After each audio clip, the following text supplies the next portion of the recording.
All right, checking the sound. Can you guys tell me if you can hear me and all of that? First live stream, so I don't really know how this thing is working. I really need to know if everything is fine. I see lots of people here. Stephen, Christelle, Kimberly, Christelle, Dennis, Rolando, Digital Nomad. Yes, we hear you. Great. That's fantastic. Top quality.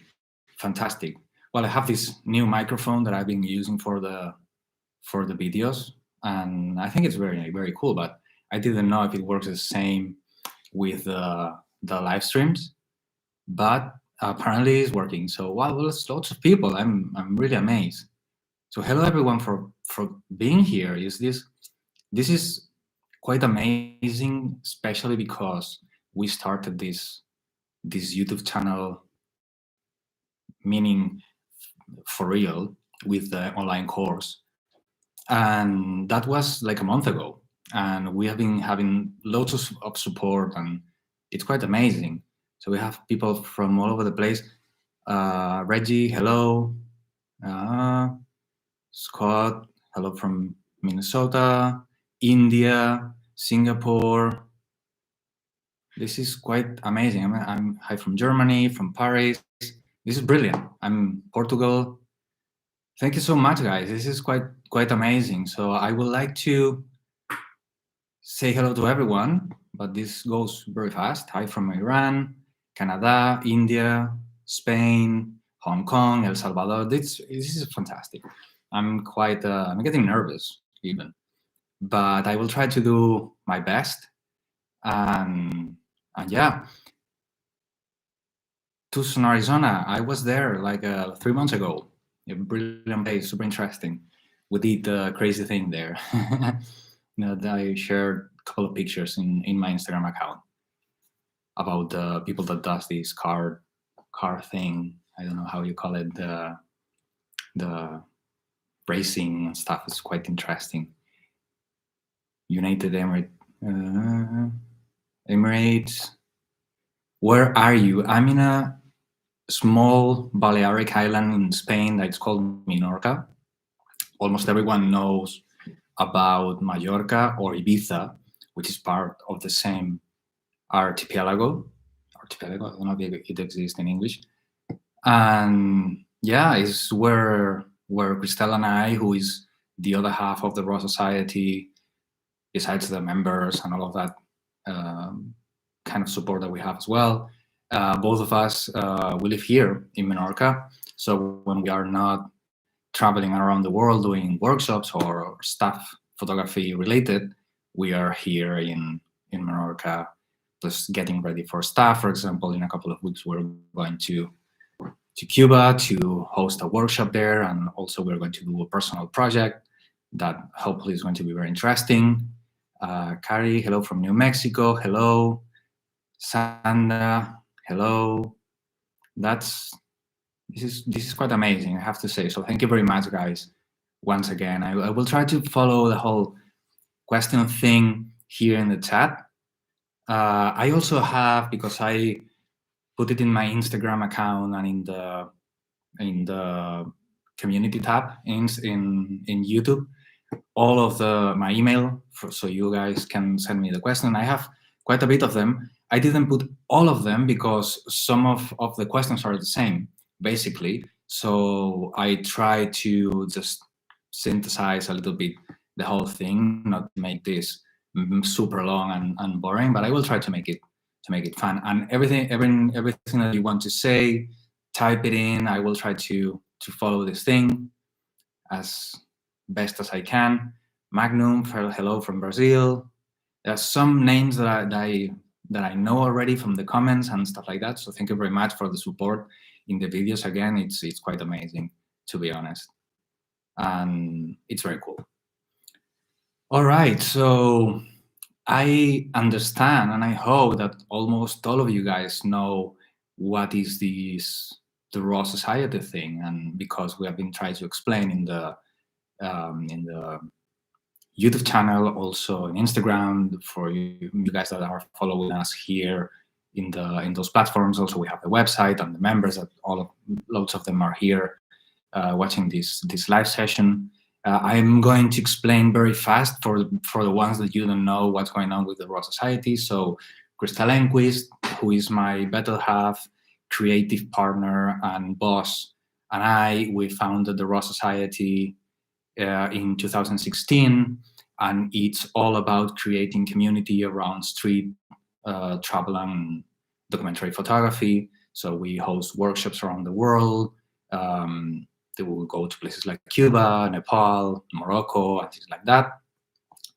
Also, we do the memberships, which is not related with the YouTube channel. I learned that you can become member in some channels, which is fantastic. But we started this membership stuff long ago, and it's in our own platform where you have consultations. Well, you can check it out there. I don't think that we need to use this time to sell stuff. But if you want to know more about us, go to therawsociety.org, and we have loads of stuff there, and you can learn. So, okay, greetings from Singapore. Hello. Greetings from Spain, from the Dominican Republic. All right, so you guys that are here in the live session, you can start to put your questions if you have them.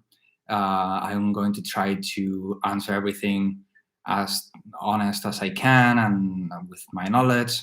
Obviously, everything is going to be kind of my opinion based in my experience. I've been a photographer for over 13 years, so I know a couple of things, but there are lots of things that I don't know. I will try to do my best. Hello, I'm from Jakarta, Indonesia. Hello. So, okay, I'm going to start with the people that send me the questions through email because they were a little bit longer, and I assume that questions here are going to be a tiny bit more, tiny bit shorter. So yeah, I have them here, and it's random. There is no. I'm going to read the ones that I was getting. 15, right? Sound like a 50. No, 13, Reggie. Sorry. You know that I speak funny, which is also another thing that I find amazing. All of you guys, because I know that I have a funny accent, and everybody seems to be nice and very cool with that. So yeah, 13 sounds a weird number. Yeah, 2008. I left my job as a graphic designer, and I started to do photography for commercial stuff. Hello, Thomas from Switzerland, although you are from Arizona.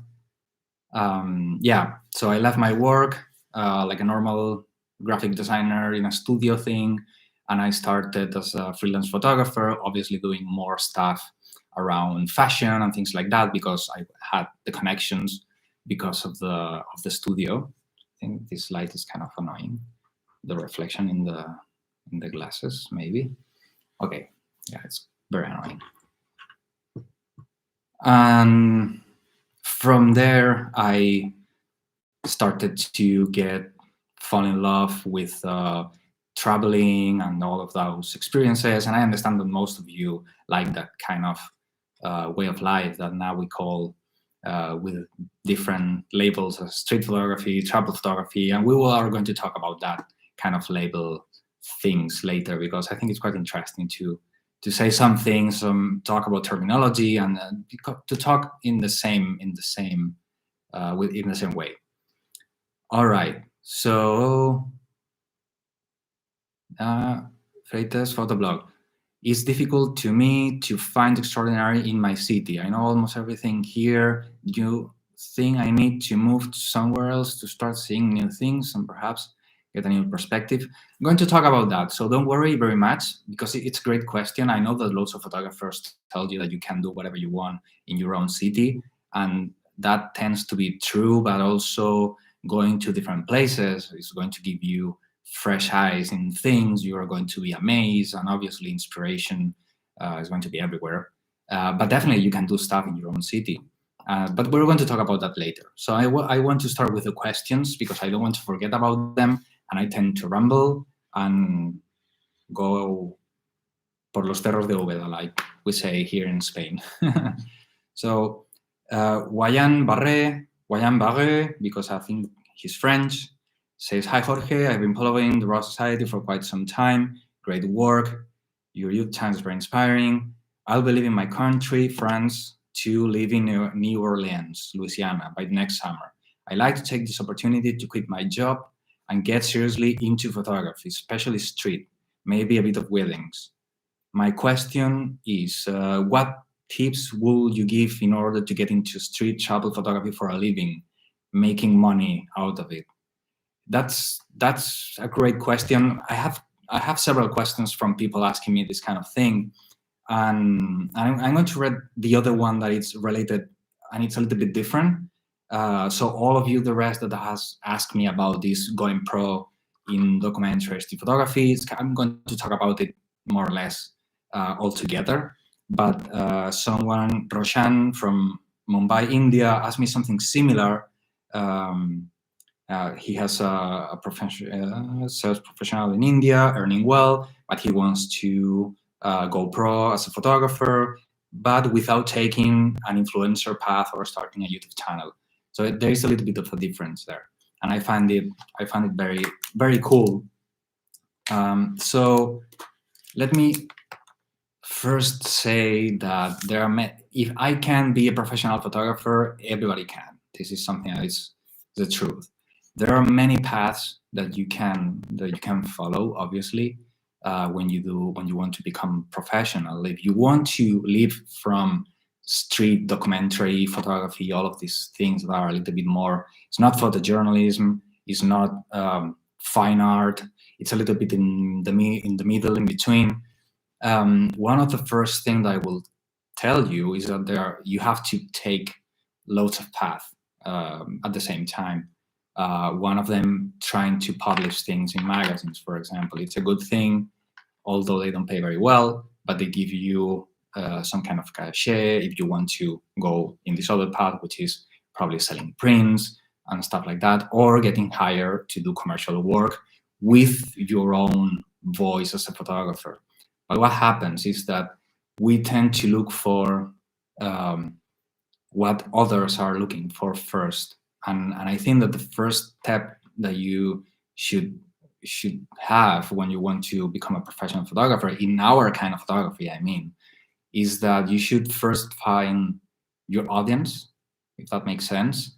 And then, first need you find your voice as a photographer, meaning your style, what you want to say, the kind of stories that interest you, and then find your audience.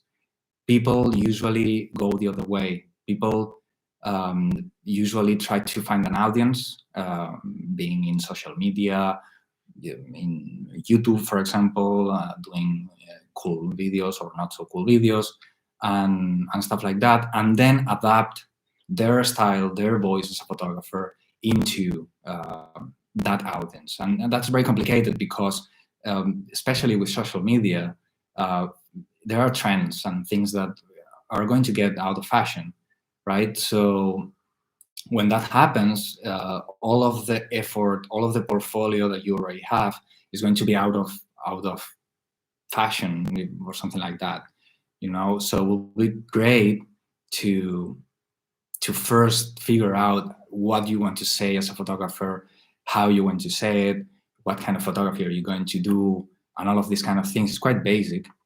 And then start to build an audience from yourself. Using these tools, I think that they're helpful, social media or YouTube or whatever thing you prefer, but trying to funnel all of those people that start to like your work into your own platform, meaning your own website, start to build a newsletter, stuff like that, because it's way more important to have 200 or 300 people that really likes what you do and all of that kind of stuff, than to have thousands or millions of followers in social media that they really don't care about what you do. They're just swiping and giving you likes and all of that, but that doesn't mean anything. it's important that when you develop a body of work that it's cool, you can produce something interesting, maybe a magazine or a book, and then those 500 people, 1,000 people even, that really it's into your newsletter, into your work, that they know what you are about, they're going to support you for real, instead of just giving you a like, right? In the other hand, what's beneficial about that is that because you are investing time in developing your own style and your own voice, you will see that with your work as well, trying to do networking and reaching companies and things like that, they're going to ask you to do things because of you, not just because you're a photographer, because you are X photographer that has certain style, has certain aesthetic, a certain voice, right? Which is way more interesting.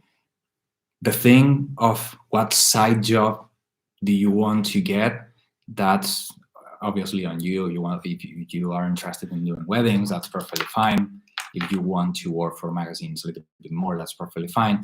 But the reality is that you will need to find loads of small pieces around to make a living of this. There is no more. It doesn't exist this legend of getting assignments from National Geographic and going 6 months somewhere and getting paid 5-star hotels and stuff. That doesn't exist anymore. Everybody does commercial work. Great names in photography. They don't show it, but they do it. They also do workshops, which is a beautiful thing to do. They also sell books. They also they do all of these things. When I say commercial, I mean working for brands or doing editorials for magazines and stuff like that are not a story that is personal. So summarizing, go personal, spend time building something that talks about you, who you are as a photographer, build an audience for yourself, and from there start to reach out other companies, other people that are going to help you to maintain or sustain your career. It's just, the light is very annoying in my glasses. All right, I see that there are some questions here. It's difficult to me to find extraordinary. I already read that. What is your view on workshop, and if and which have you attended? Well, it's weird that you asked that, Thomas. This is from Thomas Clark, because I think that doing workshops is very interesting. I do workshops. I host workshops with the Raw Society. I have done in these 5 or 6 years over 90 in different countries around the world, and I have seen how photographers go from zero to hero, as some people call it, because it's a hands-on thing. You are working, you are doing things, and if you have to spend money in these kind of things, I prefer to spend money on learning stuff from someone that I like, that spending money in cameras, for example, which is something I have a video that I'm talking about that, or spending money going in a ticket plane to go somewhere and try to develop something, even if it's by yourself. Always the action, the experience is going to give you more. It's going to give you an advantage in the learning, because it's how photography should be. There's no other way. You have to be there. You have to go somewhere. It doesn't matter if it's your own city or it's another country, which is part of the beauty of photography, is that you have to be there, right? So everything that makes you learn being there, I think it's great. But as I said, I'm part of it because I do host workshops. So, but I've never been in one, for example, which is weird. I want to go to workshops, but I didn't have the time. So, all right, that's from the chat. I'm going to keep going with the ones from the email.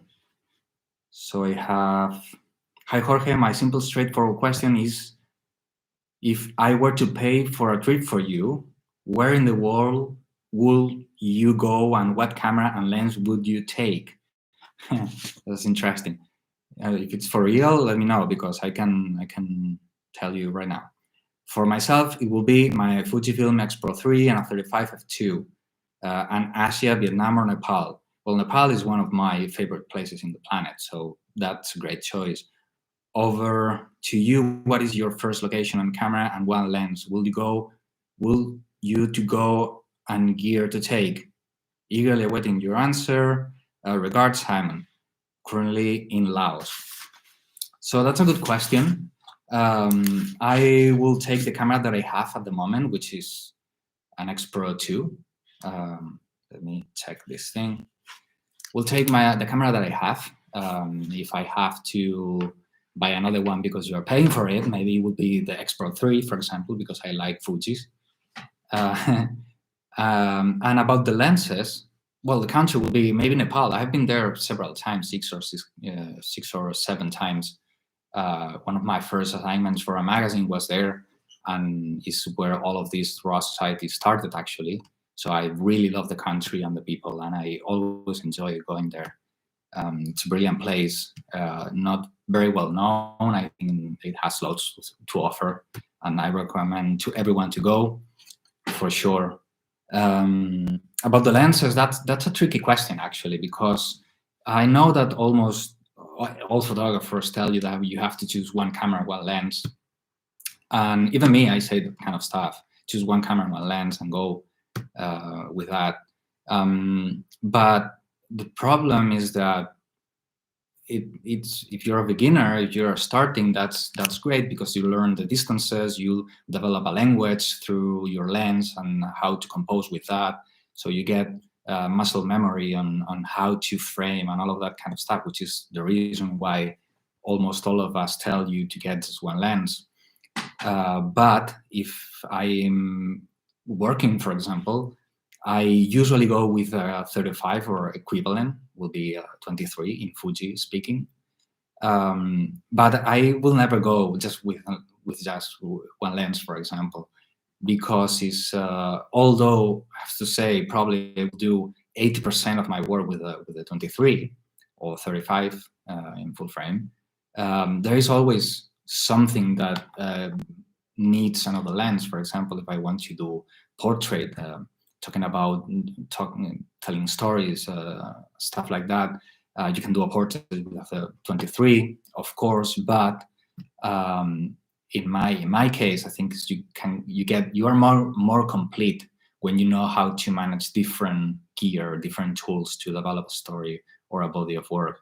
That's why I wouldn't go to a place with 30 lenses or 20 lenses, but definitely with a couple, which is what I use usually, 23 and a 35, meaning for those of you that are using full frame will be 35 and a 50. I like those. So yeah, if you want to pay me a trip to Nepal, Simon, be my guest. I will go. Okay, I have some more stuff. Let me see. I really like your presentation in videos. Thank you very much, VJ. I try to do my best with the things that I have. What is your view on your? I already answered that. Hola, Jorge. I'm gonna watch this later. Happy weekend. Thank you very much, Elias. It will be there for you. Any suggestions on how to keep going in photography with the same dedication every day and improving? I'm not making the process mundane. That's a great question. And I also, someone else asked me that same thing. So James Aronson, I'm going to talk, it's a very similar question. So how, I think that what you are talking about is how to find inspiration. And this is something that probably works as well for you, Freites Photoblog, about being in the same city, somewhere that you know. Is how to find inspiration where you are, or how to grow as an author, as a photographer. That's important. I think it's less related with the geography, and I think that it's more related with a couple of things. First of all, I think that this whole decisive moment thing, the single picture, kind of thing that we are living in, it's dangerous because when we go out, when we go to photograph, let's say do street photography in our city or wherever, we only look for cool pictures. But what happens is that if you want to develop a story, if you want to say something, and I think that in this kind of photography, you should want to say something. I mean, I don't mean to go deep into a documentary story, but nevertheless, say something about you, about the feelings of being in the place, whatever you want, but saying stuff. And if you only look for fancy pictures, which is something that we tend to do because of Instagram and these things, right? To get likes and things for the fancy pictures, you are losing the rest of the story, right? You have a picture that it's cool, but it's probably meaningless. And I think this is something that happens to loads of us. It doesn't matter if you have experience or not. I mean, we all fall in these things, so don't worry too much. But I will start there. I will start with finding what I want to say, and it can be something more artistic if you are not available, if you cannot travel yet. For example, I will say, why you don't try to talk about color? How does it feel to be in your city? What's the nuances there? So look for that kind of stuff, right? Look for the local newspaper, for example. I live since 2020 in this island, which is very tiny, for example, and I grew up in Barcelona, where it's not a huge city, but it's a big city. You know, lots of stuff happens, right? And when we moved here, I thought, okay, what I'm going to do now? There's no people here. There's nothing going on. But one of the things that I started to do is to go for the local newspaper, for example, and we find out about different events and stuff that were very interesting, something more cultural. We find out about this hats and horses thing that it's super photogenic and it happens every year. So there are ways of finding stuff that are interesting, photogenic, and also stories. So those will be two things that I find important to look for if you don't want to get stuck in your photography, and if you want to grow and if you want to do different things, is to really want to say something, right? I hope that makes sense. But I really find it important. We all are fixated with this decisive moment, these layered pictures. Loads of those things are pictures for other photographers, right?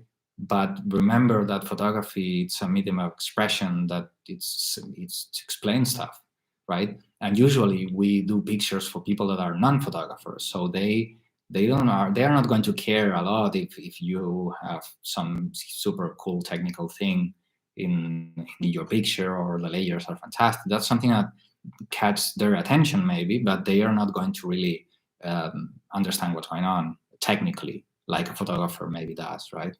So yeah, look for stories, look for something to say. And as Robert Frank used to say, I'm not interested in the decisive moment. I'm interested in what's in between the decisive moments, right? And expand on there. Hope it helps. Let me see what else I have here.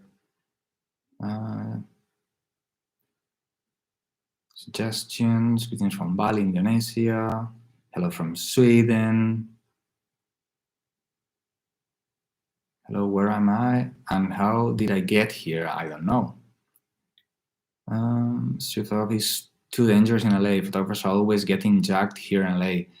Well, that's probably a problem that happens a little bit everywhere, depending on where you go. I have never been in LA, Chandler, but I'm sure that there are places where you can do it safely. Also, part of what I was saying, that instead of just doing random pictures, maybe it's interesting just to go to a specific place and try to make connections and try to talk with someone to work in a series, in a story or something like that. That it's going to free you to go around some places just because you're developing something in a serious way. It's not going to be something just for Instagram, for example, which is something I know that it's tricky, right? But yeah, be safe, definitely. Try to find those places where you can do your thing, and also try to talk with people and try to see if you can find someone that can allow you to document something a little bit more in depth. And usually when you have that, you're more free to go around, because people understand that, okay, Chandler is the photographer that comes here from time to time to do this project, and that's it, right? Without knowing the nuances and the specifics of LA, okay? But think about it and let me know in the comments, or send me an email if you find if you find a way. All right, any plans on visiting Mumbai workshop here maybe? Roshan, well, we have been invited to the festival, the Mumbai Institute of Technology thing. We are going to do an online workshop with them that I don't know really how it works, because Christelle is who is in charge of the logistics and she knows everything. But I know that we're going to do that, and maybe in the future probably we're going to visit India. We were there a couple of years ago visiting Rajasthan, and we stayed there for a month, and it was beautiful, and definitely India is huge, so we have to keep going to go to other places. Yeah, here Christelle is saying, maybe for now we have been invited to participate in the Mood Indigo with an online workshop. Yeah, there you go. All right. Can you talk about how to approach people in the streets? Rolando Garcia. That's a good question, and I think that everybody has its own theater. If you see we posted this, probably you have watched it already, but in the online course that is in the YouTube channel, we talk about that for a bit, because there is no just one way of doing it. For example, I'm very, very, very open and honest. I go with my camera hanging, and I go there and I say to people what I'm going to do and these kind of things. I try not to be loud. I try not to go all over the place disturbing people, but I'm there and I wait enough until everybody gets relaxed and they do the thing. So I'm quite straightforward. There's other people that it's more chatty. They just have conversations, stuff like that. And there's other people that they just do more sneaky pictures. I think that that's not the best approach, because when you get caught, you can get in problems and stuff like that. But hey, there are many ways. One thing that I will say is that watch different photographers work. Someone was asking about this workshop stuff. One of the benefits of going in a workshop somewhere is that you see a photographer doing the thing, right? So you can understand better how that person approaches the streets and strangers and all of that.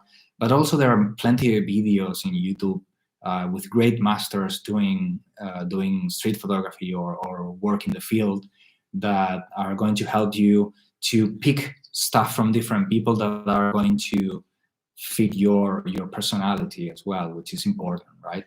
I will never be that chatty person that talks conversations with everyone, because I'm not like that. I can have a conversation, I can talk, but I'm not super. I'm a little bit of an introvert in my case, so I have to pick some things from also different places, different strategies, but in general you will gather information from different people and pick some details from them on how to that are going to fit your own personality. That's what I would say.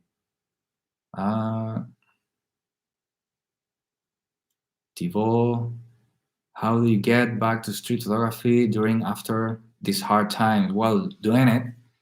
I think that it's hard times, but it's also an interesting time, because it's historic, actually, and that's why we do street photography, right? we have to talk about labels and terminology and all of these things. But street photography, there is no other thing than social documentary photography, right? We're documenting the present, and that's quite important. So we're going to send a message to the future with our pictures. It's beautiful if you think about it for a moment. Everything that you're capturing now, that you're photographing, it's a testament, or it's evidence of what's happening, and there will be evidence for future generations, or not that you don't need to wait 40 years for people in not long from now are going to see, oh fuck, that was the pandemic thing, and I think it's interesting and important to do it. We are sending messages to the future, my friends. What else we have here? So, saludos desde México. Saludos desde México.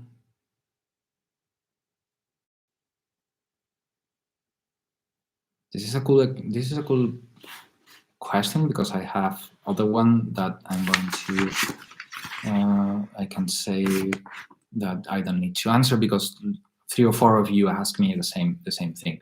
So Saikatsen says, I know that it's personal preference, but do you think Fujifilm X-Trans sensor produce richer colors, I assume, than other sensors? I think that it's the same. I think I like Fuji not because of the colors or any of that. I like my specific camera, my specific model, especially because of the optical viewfinder. I have a video that I will put in the description somewhere, or you can check it in the channel. That it's called How to Find the Best Camera for You. That you don't need the latest, something like that.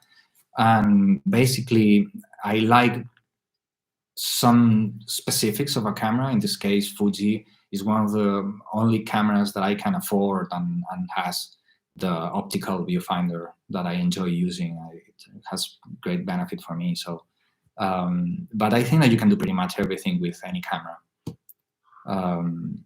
It's going to be personal in terms of how you want to develop your work. And about the color, I don't think that it really matters. I photograph raw, and I don't use the film simulations and stuff like that. So I just tone and process the pictures for print, and that's it. So so don't think too much about that kind of stuff. Cameras are not the important thing in photography. All right, I'm going to keep going as well with the email stuff. So I have Nathan from Texas that says, what is the difference between street photography, travel photography, or documentary photography? I think that street is based on candid and there's no story, and the other two are story-based. Well, I think that labels are dangerous, because I will say that I'm a photographer and that's it. And maybe someone would ask me what kind of photography you do, and I will say, like, well, people, as Dan Milner says, and shout out to Dan Milner, he says that I do people-based, reality-based photography, and that's it. I think that story implies that you have to talk about a specific topic, but when I say something about story or saying something, you can talk about yourself, or you can talk about a culture that you like. That's not very specific, for example. I will say that there is a great difference between what do you want to be as a photographer. You want to be an artist, or you want to be an author or an artisan, right? An artist, you don't need to do anything, right? You do your art, and there is no other reason for it to exist, right? Someone is going to like it, someone to interpret stuff from your art.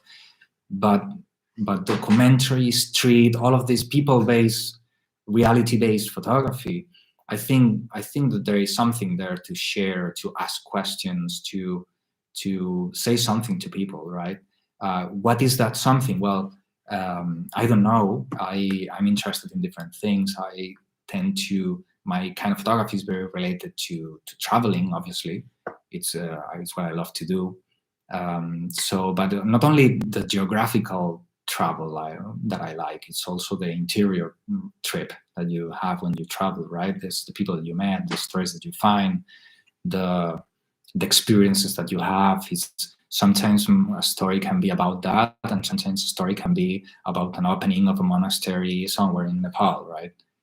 Both of them are equally okay. Oh, I'm going to lose my battery thing.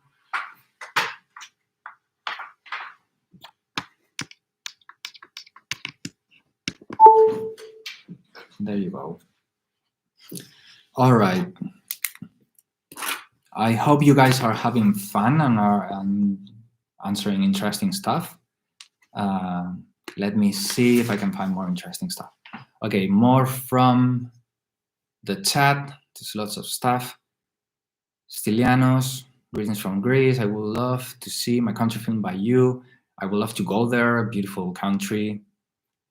Scott Carson, does street photography need to have people in the shot? Can street photography just show the presence or effect of people? Yeah, street photography can be whatever you want.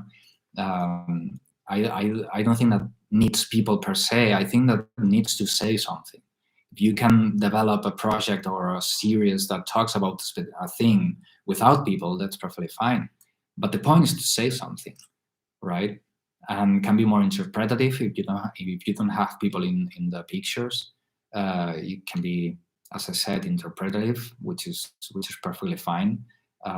Because one of the things that happens with photography is that it's not a great. I mean, it's not it's not the best communication format that exists, right? There's lots of questions that are in the air when you see a picture or even a story, which is part of the brilliance of photography, is that you can suggest things and have a conversation with the viewer.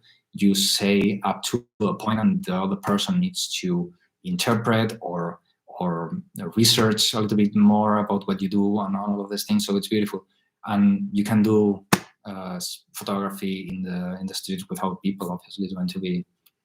If you picture photography in the street is a street photography, my friend, and I don't care what people say. I mean, this candid stuff or all of these things. What I will tell you is that the only thing that I find important in this kind of photography is that you shouldn't alter what's going on. You shouldn't modify the scenes and all of that kind of stuff, if that makes sense. But the rest, you are the author here. No. Okay, let me see. Tony Hernesniemi. Sorry, Tony. I'm going to say Tony. What part of photography you love the most? Thinking, planning, actual photographing, editing, and result. Editing, end result, turning ideas, teaching, framing in galleries, making books, everything at the same time. I think that photography is very complete, and there is not just one thing that I like about it. I think all of that, actually, because one thing in my experience, in my photography, I don't think that one thing can live without the other. I love to print my work because I think it explains in a physical way that it's going to last for a long time. I mean, with a magazine format or a book format, or like a print that is going to be hanging in someone's wall. That's saying something that is going to be there for a good time. That's why I think printing is so important. Also, I like to put limits to my work. Say something in a limited fashion, meaning, again, doing an exhibition is a great example. You can be a little bit more open on what you're saying. If you make a book, for example, you probably need to be a little bit more precise on your stories or your thing. And teaching, for example, is something that I love, because at the end, being a photographer, when you publish in places, and I have this anecdote. I published several times in National Geographic here in Spain, and and it's very cool, and you can say it, but nobody knows really. And people that reads the article, they say, okay, that's great, it's interesting or it's not interesting, but they don't really care about the pictures, right? It's a means to an end. So and with your own books, and because we have our own ecosphere with our website and the membership and all of these things, it's a little bit different because you have better feedback, and you really can have a conversation about your body of work. But teaching is definitely the most personal way of experiencing a place with all the photographers. I think it's brilliant. I love it, and I get inspired a lot by students, for example, and it's super interesting to see how they see, right?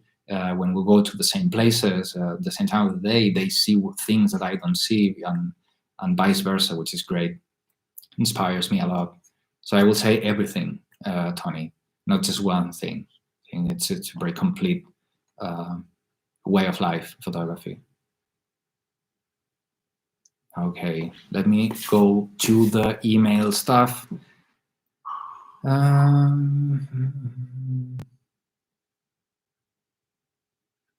Hello, Jorge. Thank you for doing this. In one of your videos, you mentioned that concept of the decisive. I will already talk about this. John Levine. I already talked about this, about the decisive moment, that it's tricky. And yes, I mentioned it in a video, and I will do a video about it because I think that it's important to start to think in sequences, in series, in bodies of work, in saying something with your photography. Photography is very powerful. And if you do it well, it's going to be important for people that is looking at your pictures, for example, and for yourself. So, but yeah, I already talked about this decisive moment stuff.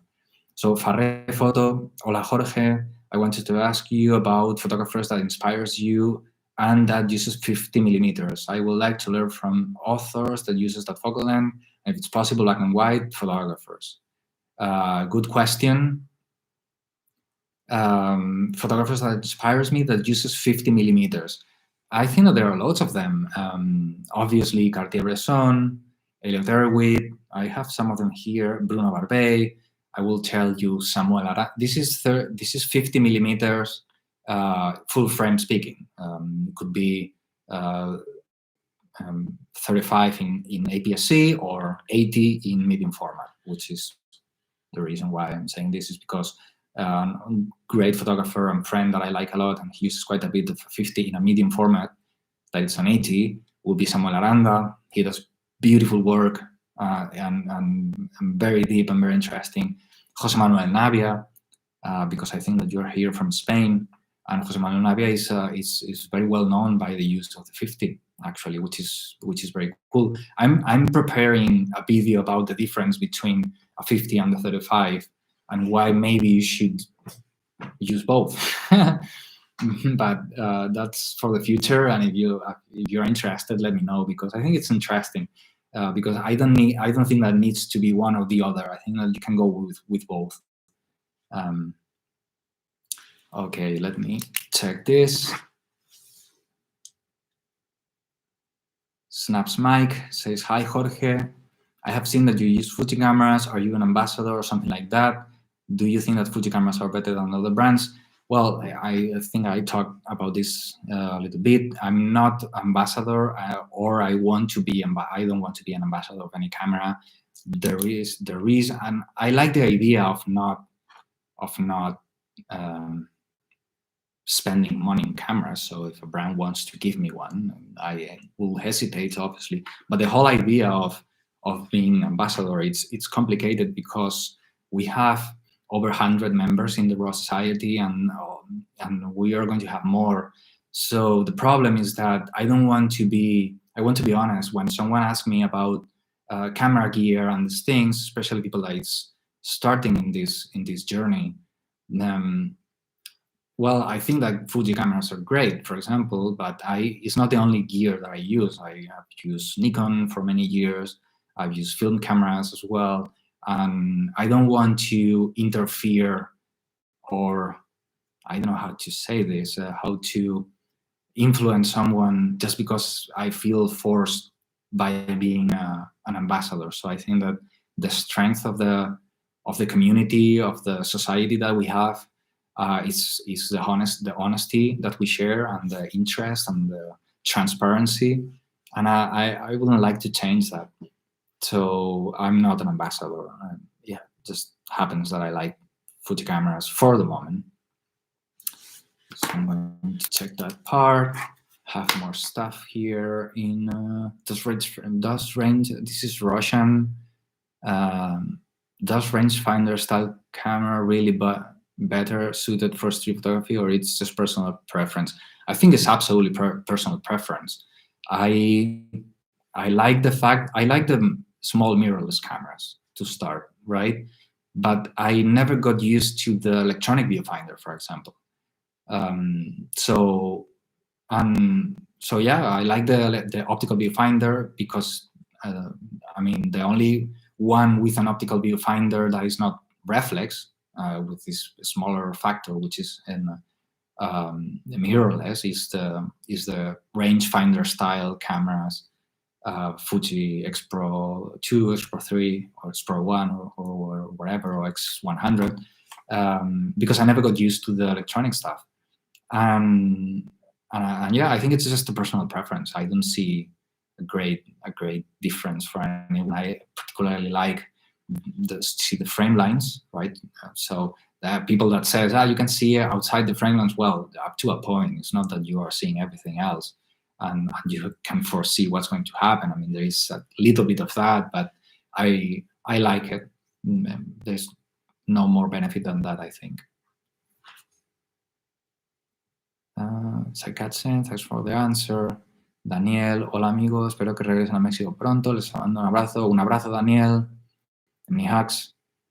Chris, Esteban, how Jorge, being an introvert myself, I sometimes have hard times getting the framing or composition I visualize in my head because I get anxious that I may be offensive to others. Any advice? Thanks. Yeah, it happens to lots of people. I think that first of all, we have to understand that what we do, photography, it's important. As I said, I believe that it's important. For me, it's a way of life. It's not just something I do for fun, although it's fun for me to do it. But it's something beautiful to be a witness of the present, right? And send these messages that we were talking about to the future that's going to be there. So I think it's important for that reason and many others. So how go around being an introvert and doing pictures? Well, technical trick that I will tell you is that the wider you go with the lens, so the closer you are to the people that you're photographing, the less they think that you're photographing them. And obviously being ethical is important, meaning that if you are looking for funny situations, trying to make someone look bad or stuff like that, I don't think that that's great. So someone could tell you, don't do that, or that's great, or it's funny, whatever. But if you are honest with yourself, there is nothing wrong with doing it. And in my experience, as I said, I've been a photographer for many years, and I never in my life, and I've been in loads of funny places, I promise you, never in my life something bad happened to me. A couple of times someone has told me, are you taking my picture? And I explain myself, and I don't even remember someone telling me to delete the picture. So imagine, I know it happens, but it's less common that everybody thinks, because everybody's doing their own thing. Nobody's like really taking care of you. So that's something to think about. And as I said, look for videos that you see people working in the street, and try to pick what part of those approaches fits your way of photographing, and just do it, overcome it. There is one photographer that is called Ivan Cho. It's Canadian, and he has a YouTube channel, and one of his episodes is called Street Photography for Introverts. It's quite good. He's a brilliant cinematographer as well. So there you go. You have something there to start. Another way is to go in with groups, for example, with a couple of photographers to see how they do it, someone that you know, and share a little bit the experience with other people, and also it sounds a little bit funny, but they're going to workshops to see how you can develop in a faster way your abilities, your experience as a photographer in the street. That's cool. It's a good question, and Chris, it happens to everyone, so don't worry about that. Just work through that, and that's it. Sven Mueller, Russian. Try to use a rangefinder camera and feel the reaction from other people. My X100V is so amazing, and the people find this camera so interesting. Many conversations. That's absolutely true. This Fuji X100, X Pros, they look retro and they are not aggressive. They are very polite with people, and they look like film, so it's not very intrusive.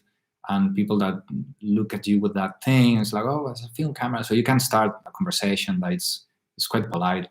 So that's a benefit, definitely. But with a XT3, you can do the same. They look retro as well. Maybe less retro, but nonetheless. Thank you for a great answer. Thank you guys for asking great stuff. Can you share your experience working for National Geographic? Well, I have a little bit of experience for here in Spain. And in my experience, it's very interesting because these people knows a lot, and it's interesting to work with them. One funny thing that apparently not many people know is you have to send the editor, to send them the whole thing in raw files. You cannot process the pictures before you send them the pictures, which is quite hardcore, right? And it's revealing. So you have to be a little bit serious how you photograph, because if you want to send them stuff, they are going to see the whole thing in raw with no processing, and that can be scary. So that's why I always try to push to understand light well, and composing well, and framing well, and try to do everything on camera, on the site. Right, not to, obviously you can recover highlights and stuff like that, but try to do it well, because the moment that you want to start to collaborate with magazines like that one, you are naked there, which is revealing. Hi Jorge, just have an additional question about focal length. What about 28? Did you try it once in your street photography? I've tried it many times, actually. The same thing. Why just one lens, right? I probably do most of my work with a 35, with in my case 23, 35 equivalent. But I use a 50 as well, and sometimes I have to use a 28 because I'm in a tighter space, or just because I feel it, to be honest. I think that 28, it starts to be a little bit tricky, because to get layered pictures, to have dynamics and stuff like that gets easier. And if you want to be sophisticated with your photography and your composition, I think it's interesting to really know how to take out stuff from the frame instead of putting loads of things in the frame, right? So gets easy to be flashy with a wider lens, but also gets more complicated to compose in a very, very well fashion because of that, because there's loads of things going on in the frame. 28, it's fine. It's not huge, super wide. It's just a tiny bit more than 35, so I like it. But I prefer 35. There's nothing wrong with 28. If it's the one that you prefer, go for it. But don't discard to use others to see what happens. Okay, what else do we have? Let me go back to the email stuff. All right, KP Mikola asks, what gear besides camera and lenses do you take on a trip? What is the most necessary? Thank you. And I have another question, if you don't mind. How do you choose your next destination for a project? What is your inspiration? Well, that's a great question, because nobody really talks too much about what is the other thing that you need to be now a photographer besides camera and lenses and these things. My case is two things. One of them, I'm kind of a nerd with camera bags. I think it happens quite a bit of people this. So I like camera bags for some reason. I mean, I'm that kind of person, and there is a reason for that. Is because I really want specific things to fit in a specific way, right? So how you transport your camera gear when you're in a plane and going somewhere is going to be one way, but when you're in the street, you have less things, right? You're not with a laptop, you don't have the chargers and these things. So how I usually go with two bags, one for the plane stuff and the trip, and the other one is a Domke small bag that it's very small to carry the body, a couple of lenses and a battery, and that's it. Hand sanitizer, obviously. And the other thing that I find extremely important is the shoes that you have to be honest. So you walk so much when you are doing these kind of things that if you don't have a cool pair of shoes or sneakers or something like that, you're going to get, I don't know if I can say this thing here, but you're going to get fucked. So look for something that's comfortable and durable. I always travel with boots that depends on where I'm going, but I travel with boots that are comfortable and durable. I know that they are not going to break, and first thing that they're comfortable, right? And with sneakers as well, just in case of a couple of stuff. But that's critical. How do your shoes basically? So all of these people, these great photographers that told you have a great pair of shoes, is so true that seems funny, but it's true. So yeah, take it in mind. But for the rest, probably, well, now probably you have to go with masks and hand sanitizers and stuff like that. The other thing that I have, but this is super personal for myself, is these things for the lips. I get dry, so I wear those things all the time. Okay, what else do we have here?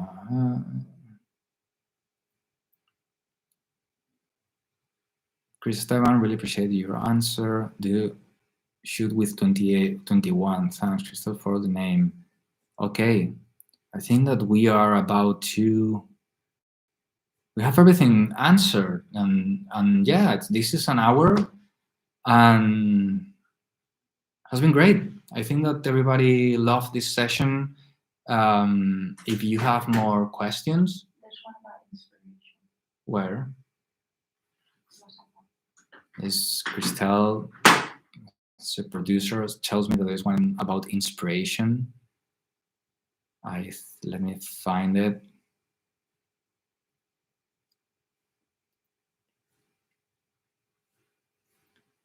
I think I talk about inspiration and all of that.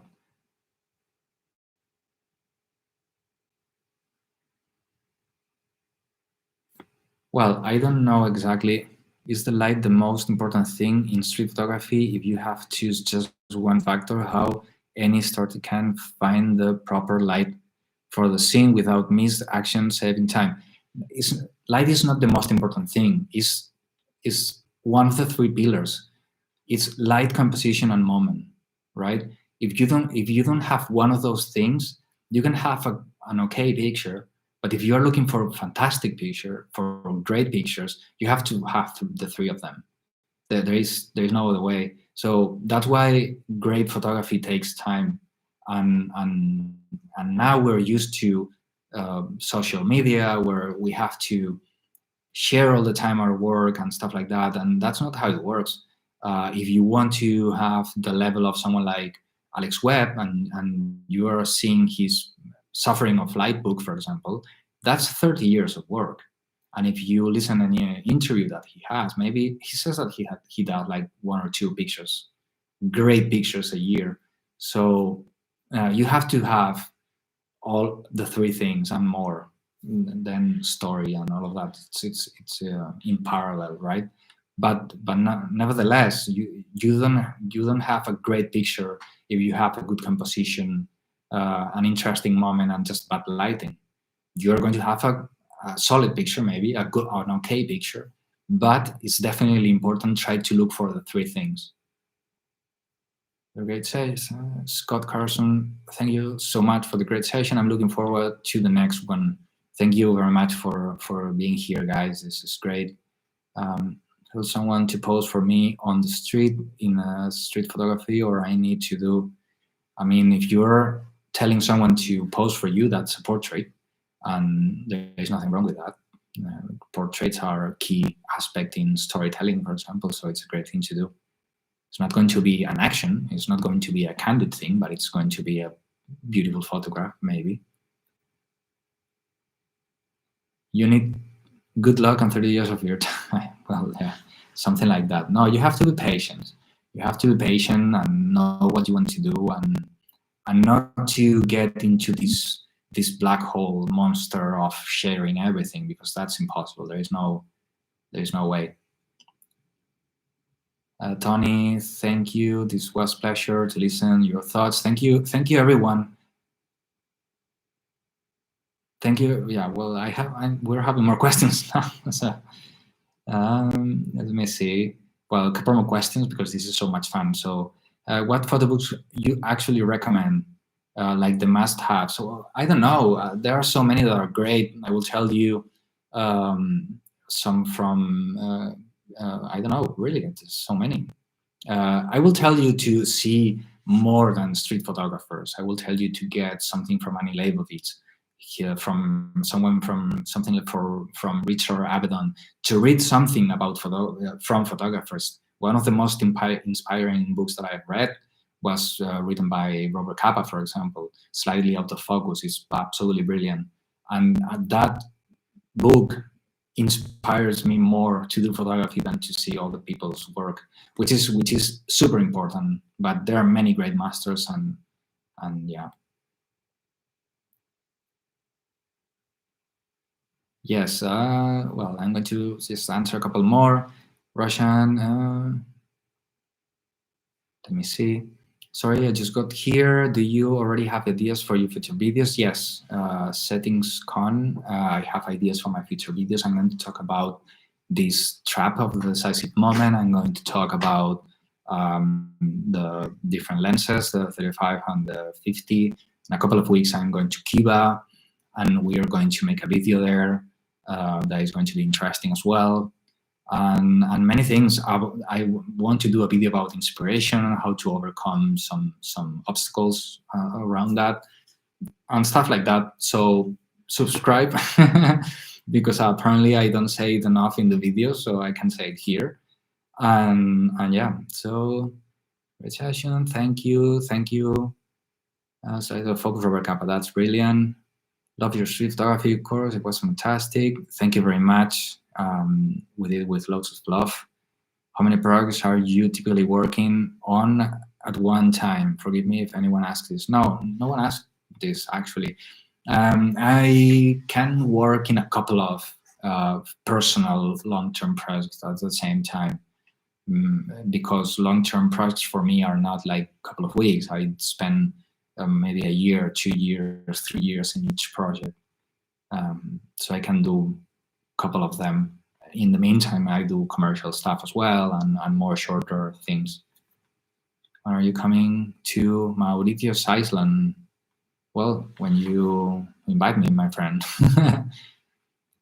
All right, guys. Thank you very much for being here. It has been amazing. I didn't expect this love from you guys, and I love it. I am enjoying this thing. I probably will do more of these things in the future, because I think it's cool to see to have these conversations more real time, and you give me ideas to talk about other things in the future. I will tell you guys that there are some stuff that you have been mentioning here in the chat that we've been talking, that are in the blog in the rawsociety.org. Check it out. And I know that some people ask me about the membership stuff. Everything is there as well. The what's about the membership. I will talk more in the future as well about the Raw Society and the members, but you can find out the whole thing in the website. So go there, and if you have any questions, just let me know. And for all the people that has been here, thank you very much, and see you soon, guys. It's great. See you soon.